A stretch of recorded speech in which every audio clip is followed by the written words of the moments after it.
nga makaangkon kita sa nga langit ng atong nga Ginoo. So makita ina dapat sa aton naman na nagakabuhi kita nga matarong sa atong makakuan ka na kayo so wala ina sa mga nakahatag kundi ang aton lang nga Ginoo. No?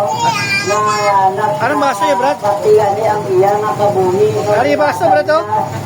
Sa aton para makaangkon kita sa mga kaluwasan. Okay, para matunggirin siya, dito man kita, ang muna iya nga andon.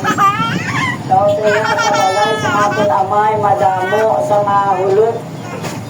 So, pagkagaloon na kita dito, kasi niya kung hindi na matuloy, hindi ko dami na niya pag-iyampan.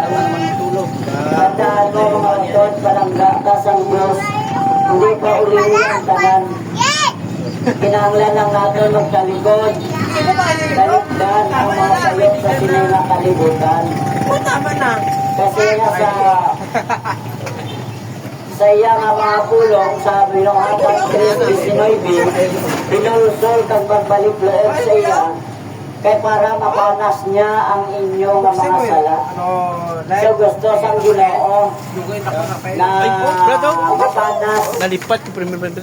ang aton nga mga sala. Brad. Tuloy ka, Brad. Yung Brad, oh. Brad. Ano dapat yung butong ko itong saksak? Pero magsaksak na. Kay gusto siya nga kariyan, wala na lang sa may nakasunod ng mga tao.